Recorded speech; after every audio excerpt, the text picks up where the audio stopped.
সংলগ্ন হাটশিঙিমাৰী হৈ মানকাছাৰলৈ ৰাজ্যিক ঘাইপথ অঞ্চলসমূহক সংলগ্ন কৰি গোৱালপাৰা জিলাৰ সোণাৰী আৰু ধুবুৰী জিলাৰ দুধনাথ সংযোগী ব্ৰহ্মপুত্ৰ নদীৰ ওপৰত পকী দলং নিৰ্মাণ হ'লে নিশ্চিতভাৱে গোৱালপাৰা আৰু ধুবুৰী জিলাৰ মাজত যোগাযোগ বহুখিনি উন্নতি হ'ব আৰু অঞ্চলটোৰ আৰ্থ-সামাজিক উন্নতিও হ'ব। অধ্যক্ষ মহোদয়, আমি সকলোৱে জানো যে ভাৰত চৰকাৰ আৰু প্ৰধানমন্ত্ৰী নৰেন্দ্ৰ মোদী ডাঙৰীয়াৰ বিশেষ আগ্ৰহত বৰ্তমান ধুবুৰী ফুলবাৰী দলঙৰ নিৰ্মাণৰ কাম পূৰ্ণ গতিত চলি আছে। এই দলংখন নিৰ্মাণ হোৱাৰ পিছত এই অঞ্চলৰ ৰাইজৰ যাতায়াতৰ ব্যৱস্থা বহু পৰিমাণে উন্নত হ'ব আৰু এটা আৰ্থ-সামাজিক পৰিৱৰ্তনো হ'ব। ইয়াৰ লগে লগে ব্ৰহ্মপুত্ৰৰ ওপৰত আন কেইবাখনো দলঙৰ নিৰ্মাণৰ কাম বৰ্তমান চলি আছে। ধুবুৰী ফুলবাৰীৰ পিছত আমাৰ শুৱালকুছি পলাশবাৰী নিৰ্মিত ব্ৰহ্মপুত্ৰৰ ওপৰত দলঙৰ কাম চলি আছে। গুৱাহাটী উত্তৰ গুৱাহাটী দলঙৰ নিৰ্মাণৰ কাম চলি আছে। অহা বছৰ ই সামৰণি পৰিব আৰু যোৰহাট মাজুলীৰ মাজতো ব্ৰহ্মপুত্ৰ দলঙৰ নিৰ্মাণৰ কাম চলি আছে। অৰ্থাৎ এই মুহূৰ্তত 4খনকৈ ব্ৰহ্মপুত্ৰ নদীৰ ওপৰত দলঙৰ কাম চলি আছে। তেনে এক মুহূৰ্তত 5খন দলঙৰ বাবে আজি আমি সদনত কিবা এটা প্ৰতিশ্ৰুতি দিয়াটো সম্ভৱ নহয়, কিন্তু আমি ভাবোঁ যে উত্তৰ আৰু দক্ষিণ পাৰক সামৰি আমি যিমানে দলং বনাব পাৰোঁ অসমখনো ওচৰ চাপি আহে, আৰ্থ-সামাজিক উন্নতিও হয়। সেই দিশৰ পৰা সোণাৰী আৰু ধুবুৰী জিলাৰ দুধনাথ সংযোগী দলংখন হ'লে আমি নিশ্চয় ভালেই পাম, কিন্তু এই ক্ষেত্ৰত কোনো ধৰণৰ আৰ্থ-সামাজিক সমীক্ষা বা কিনো ফাণ্ড ৰিকুৱাৰমেণ্ট হ'ব, কৰিব পৰা যাবনে নাই, ই দলং নিৰ্মাণ হ'লে ব্ৰহ্মপুত্ৰই তাক কেনেকৈ ইম্পেক্ট কৰিব, তাৰ ফলত ওচৰৰ বান নিয়ন্ত্ৰণ ব্যৱস্থাত কি তাত প্ৰভাৱ পৰিব, এই বিষয়টো এতিয়ালৈকে আমাৰ বিভাগে প্ৰাৰম্ভিকভাৱেও আমাৰ এজেণ্ডাত বৰ্তমানলৈকে ই নাই। আজি সদনত বিষয়টো উত্থাপিত হৈছে, ডিপাৰ্টমেণ্টৰ দৃষ্টিগোচৰ হৈছে। গতিকে বিষয়টোৰ ক্ষেত্ৰত অনাগত ভৱিষ্যতত কেনেকৈ কি ৰূপ লয় তাক আমি চাব লাগিব। আৰু ইয়াৰ লগতে আমি মৰিগাঁও আৰু দৰং জিলাৰ মাজতো দলং এখন নিৰ্মাণৰ কথা চিন্তা কৰি আছোঁ। তাৰো এটা দিশ এটা আগবাঢ়িছে। গতিকে এই বিষয়টো মই ভাৰত চৰকাৰক টেকনো ইকনমিক ছাৰ্ভেৰ কাৰণে বা ভৱিষ্যতে কি কৰিব পাৰি তাৰ বিষয়ে মই আগবঢ়াই দিম, কিন্তু আজিয়ে সদনত এই বিষয়ে কিবা খাটাং কথা প্ৰতিশ্ৰুতি আদি দিব পৰা অৱস্থাত নাই। বিষয়টো আমি পৰৱৰ্তী সময়ত চালি জাৰি চাম। Thank you. Honorable Member Asif Mohammad Nazar.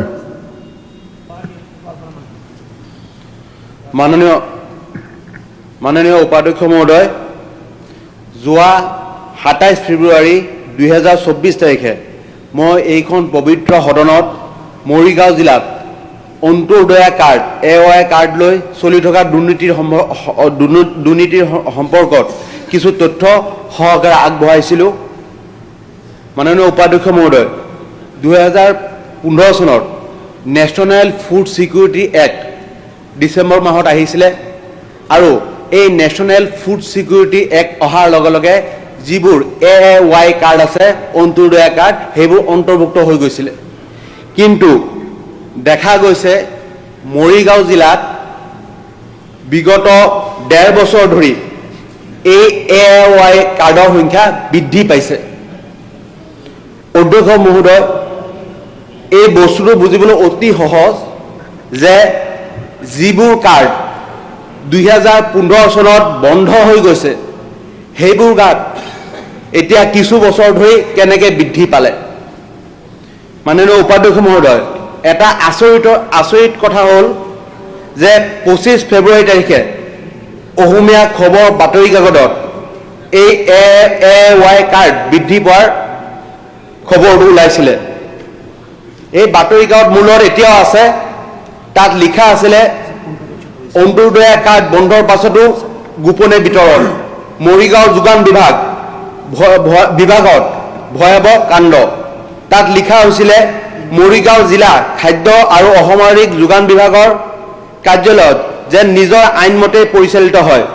পোহৰলৈ অহা তথ্য অনুসৰি চৰকাৰে কোনো যোজনাৰ ৰেচন কাৰ্ড এতিয়াও প্ৰদান কৰি কোনো যোজনাৰ বাছনি তালিকা নোহোৱাকৈ দুষ্ট চক্ৰই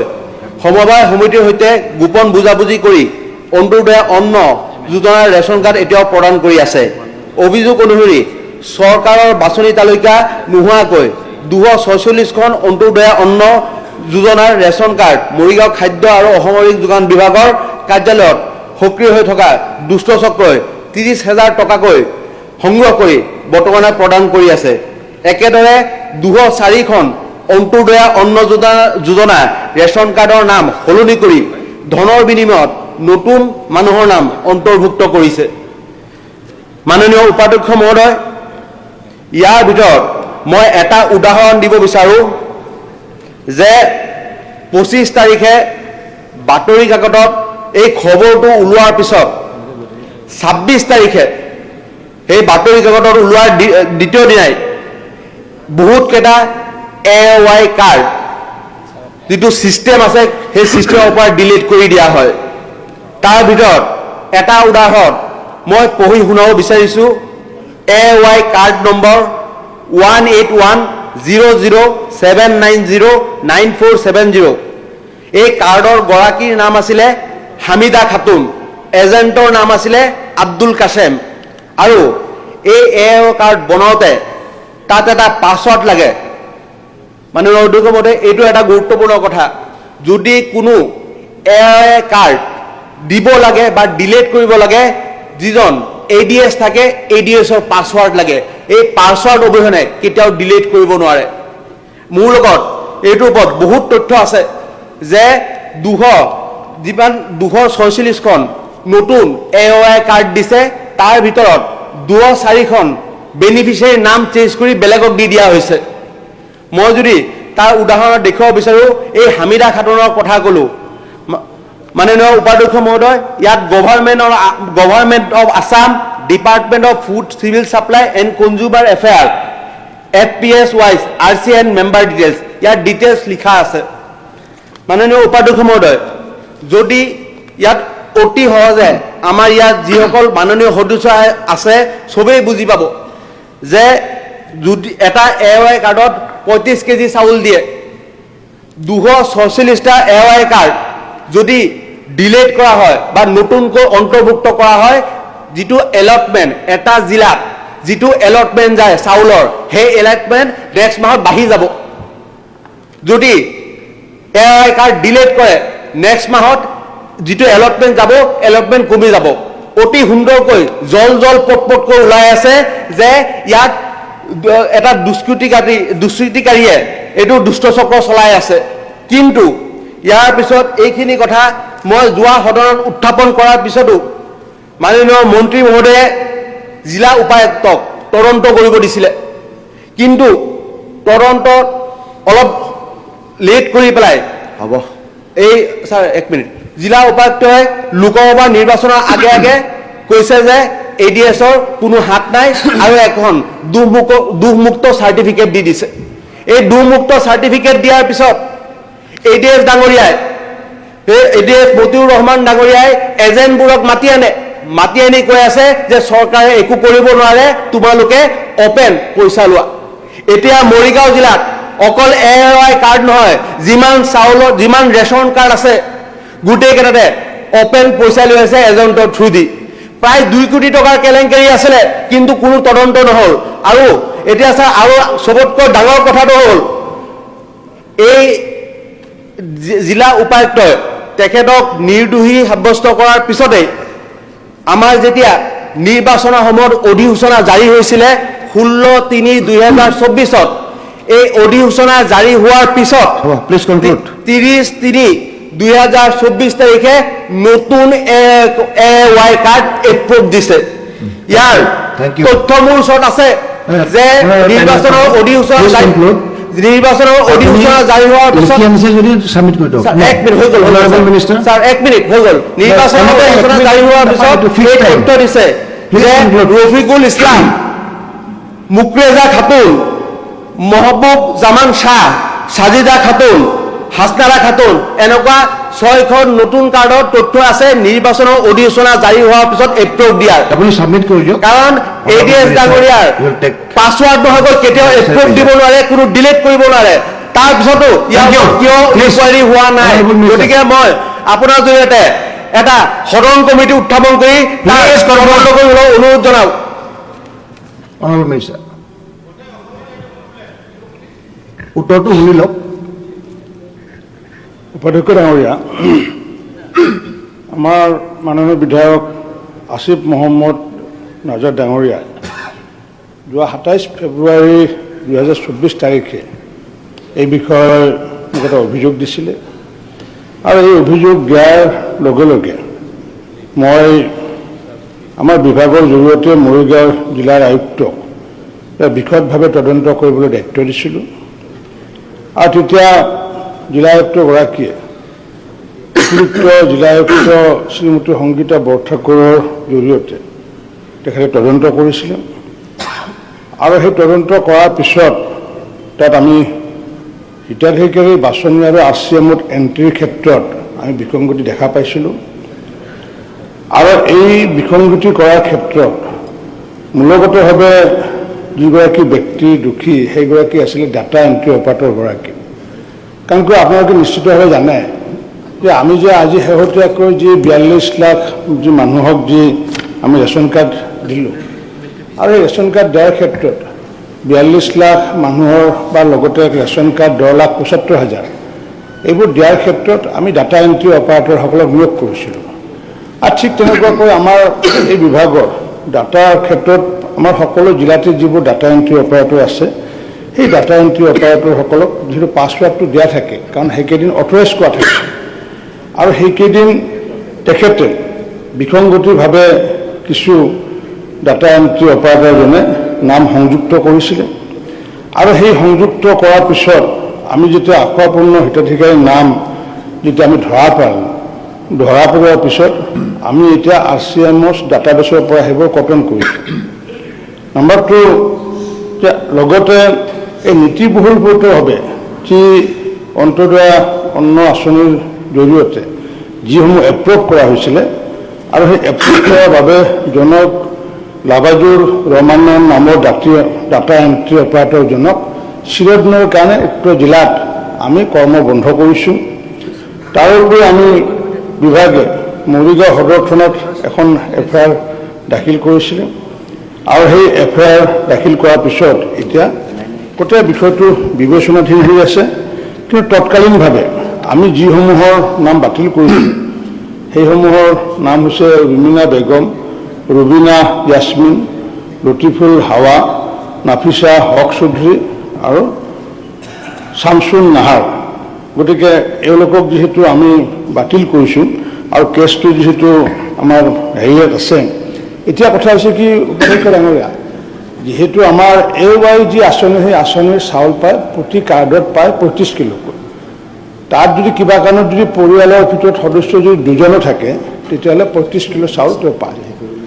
আৰু যি আমাৰ PPS বা প্ৰায়ৰিটি হাউচ হোল্ড সেইটোৰ ক্ষেত্ৰত পাৰ পাৰ্চন পায় 5 কিলোকৈ গতিকে পাৰ পাৰ্চন পায় 5 কিলোকৈ আৰু নৰ্মছটো আছিল কি সেই সময়ত নৰ্মছটো আছিল 1 লাখতকৈ ইনকাম বেছি হ'ব নোৱাৰে আমাৰ যিহেতু মাননীয় মুখ্যমন্ত্ৰী ডাঙৰীয়া কেবিনেটৰ জৰিয়তে আমি ইনকামটো কি কৰিলোঁ যিহেতু আমাৰ হাতত অজস্ৰ কাৰণ আমি অবৈধ কাৰ্ড ধৰা পেলালোঁ প্ৰায় 50 লাখ মানুহৰ হিতাধিকাৰী অবৈধভাৱে যিহেতু লৈ আছিলে তাৰপিছত যিহেতু চাউলটো যিহেতু ভাৰত চৰকাৰৰ পৰা আহি আছে আমি সেইকাৰণে কি কৰিলোঁ যে নতুনকৈ তেওঁলোকে এনহেঞ্চ কৰিলোঁ ইনকামটো এনহেঞ্চ কৰি 2.5 লাখ কৰিলোঁ 2.5 লাখ কৰাৰ পিছত দেখিলোঁ যে আমি 27 লাখ মানুহকে দিব পাৰিম তথাপি আমাৰ হাতত 23 লাখ ৰখি যায় তাৰপিছত আকৌ আমি ইনকামটো কি কৰিলোঁ আমি 4 লাখ কৰি দিলোঁ তাৰপিছতো দেখিলোঁ তেতিয়া প্ৰায় 34 লাখ মানুহৰ নাম আহিছিলে পৰৱৰ্তী সময়ত মুখ্যমন্ত্ৰী ডাঙৰীয়াই কৰিলে কি যে যিসকলৰ 4th গ্ৰেডৰ ষ্টাফ কেন্দ্ৰীয় চৰকাৰৰ হওক বা অসম চৰকাৰৰ হওক ৰিটায়াৰ্ড ষ্টাফ যিহেতু NFSে একমতে কোনো চাকৰিয়াল বা পেঞ্চনাৰ দিব নোৱাৰে গতিকে আমি কি কৰিলোঁ পৰৱৰ্তী তেওঁলোককো আমি এণ্ট্ৰি কৰিলোঁ আৰু তেওঁলোকক এণ্ট্ৰি কৰাৰ পিছত আমি প্ৰায় 42 লাখ মানুহক আমি কাৰ্ড দিব পাৰিলোঁ অৰ্থাৎ NFSৰ আগৰ যিটো ছিষ্টেম আছিল যে 1 লাখ সেইটো মাননীয় মুখ্যমন্ত্ৰী ডক্টৰ হিমন্ত বিশ্ব শৰ্মা ডাঙৰীয়াই এতিয়া 4 লাখলৈ দুখীয়া মানুহক আমি ধৰিছোঁ যে 4 লাখলৈ এণ্টাইটেল গতিকে এতিয়া এণ্টাইটেল যিহেতু হৈছে আৰু হোৱাৰ ফলস্বৰূপে এতিয়া আমি ৰাজ্যত আমি সৰ্বমুঠ ৰেচন কাৰ্ড দিছোঁ আমি 64,68,845খন দিছোঁ ইয়াৰ ভিতৰত AAYত আমাৰ 6,72,000 অন্তৰ্দোৱা কাৰ্ড আছে অৰ্থাৎ তেওঁলোকৰ বেনিফিট এটাই তেওঁলোকৰ পৰিয়ালৰ মানুহ যদি 3জনো থাকে তেওঁলোকে পাব চাউল পাব 35 কেজি আৰু যি আমাৰ প্ৰায়ৰিটি হাউচৰ কাৰ্ড আছে তাত দিয়া আছে আমি 60,14,821 গৰাকীক আমি তেওঁৰ কাৰ্ড দিয়া আছে ৰাজ্যত সৰ্বমুঠ 2,31,97,608 গৰাকী তেনেকুৱাকৈ হিতাধিকাৰী আছে আৰু মৰিগাঁও জিলাত আমি বিনামূলীয়াকৈ চাউল দি থকা যিটো আমাৰ কাৰ্ড সেই কাৰ্ড হৈছে আমাৰ 2,31,578খন আৰু ইয়াৰ ভিতৰত 20,000খনহে অন্তৰ্দোৱা কাৰ্ড আছে আৰু বাকী 2,11,000 আমাৰ মৰিগাঁও জিলাত আছে আমাৰ অগ্ৰাধিকাৰ ভিত্তিত কাৰ্ড গতিকে মৰিগাঁও জিলাৰ এতিয়া মুঠ হিতাধিকাৰী হৈছে 7,78,079 গৰাকী আগন্তুক দিনত মৰিগাঁও জিলাত আৰু বাঢ়িব যিহেতু মাননীয় মুখ্যমন্ত্ৰী ডাঙৰীয়াই সিদ্ধান্ত লৈছে যোৱাকালি যিটো সিদ্ধান্তৰ কথা সদৰি কৰিছে মাননীয় মুখ্যমন্ত্ৰী ডাঙৰীয়াক মই ধন্যবাদ জনাইছোঁ এইটোৰ কাৰণে যে বহুতো মানুহ দেখিছোঁ যে আমি যে NRCৰ সময়ত বায়'মেট্ৰিক্সৰ কাৰণে বহুতো নাম ব্লক কৰাৰ কাৰণে RGIয়ে তেওঁলোকে আধাৰ কাৰ্ড বনাব পৰা নাছিল গতিকে আধাৰ কাৰ্ড বনাব নোৱাৰাৰ কাৰণে তেওঁলোকে ডিপ্ৰাইভ হৈছিলে এডুকেশ্যনৰ পৰা ডিপ্ৰাইভ হৈছিলে তেওঁলোকে চিকিৎসাৰ ক্ষেত্ৰত ডিপ্ৰাইভ হৈছিলে কাৰণ আয়ুষ্মান কাৰ্ড বনাব পৰা নাছিলে খাদ্যৰ ক্ষেত্ৰত ডিপ্ৰাইভ হৈছিলে মাননীয় মুখ্যমন্ত্ৰী ডাঙৰীয়াৰ তেওঁৰ একক চেষ্টাত তেখেতে ভাৰত চৰকাৰক কৈছিলে যে অন্ততঃ মানুহে শিক্ষা স্বাস্থ্য আৰু বিশেষকৈ খাদ্যৰ ক্ষেত্ৰত বঞ্চিত হ'ব নালাগে যাৰ কাৰণে RGIক তেখেতে অনুৰোধ জনাইছিলে যে এইটো যিহেতু NRC ৰিলেশ্যনটো বেলেগ বিষয় এইটো যিহেতু শিক্ষা স্বাস্থ্য খাদ্যৰ লগত সম্পৰ্ক আছে তাৰ কাৰণে মাননীয় মুখ্যমন্ত্ৰী ডাঙৰীয়াৰ প্ৰচেষ্টাত যোৱাকালি প্ৰায় 9 লাখ মানুহৰ যি আমাৰ NRCৰ ক্ষেত্ৰত যি আধাৰ কাৰ্ড বনাব পাৰিব তেতিয়া আমি সেইসকল মানুহক দিব পাৰিম তাৰ কাৰণে মই মাননীয় মুখ্যমন্ত্ৰী ডাঙৰীয়াক আন্তৰিক ধন্যবাদ জনাইছোঁ যে তেখেতে নিষ্পেষিত বঞ্চিতসকলৰ কাৰণে যিটো চেষ্টা চলাইছে আৰু NRCত নাম ব্লক থকা অসমীয়া ল'ৰা ছোৱালীও আছে মোৰ পাঠশালাতে আছে ছোৱালী কান্দি কান্দি আহি পেলাই কয় যে আমিও এই আধাৰ কাৰ্ডৰ পৰা বঞ্চিত যাকে মইতো ভাবোঁ আজি আচলতে সকলো সদনে এক্ৰছ দ্য পলিটিকেল লাইন আজি আচলতে সকলো মাননীয় মুখ্যমন্ত্ৰী ডাঙৰীয়াক এই বিষয়টো লৈ পেলাই আন্তৰিক ধন্যবাদ জনাব লাগে কাৰণ এইটো এটা বিৰাট ডাঙৰ এটা সমস্যা তেখেতে সমাধান কৰিছে গতিকে ইয়াৰ পিছতো আমি সমগ্ৰ অসমতে আমি পুনৰ এই NRC ৰিলেটেড এক ৰিপ্লাই উঠিব নাপায় ডিবেট নহয় এইটো 54,031,301 অধ্যক্ষ মহোদয় ডিবেট নহয় কেতিয়াও গতিকে আগন্তুক দিনত আমি মৰিগাঁও জিলাত আৰু আমি দিব পাৰিম এইখিনি মই জনালোঁ আৰু আপোনাৰ যদি কিবা স্পেচিফিক কিবা আছে মোক দিলে মই আৰু তদন্ত কৰি দিম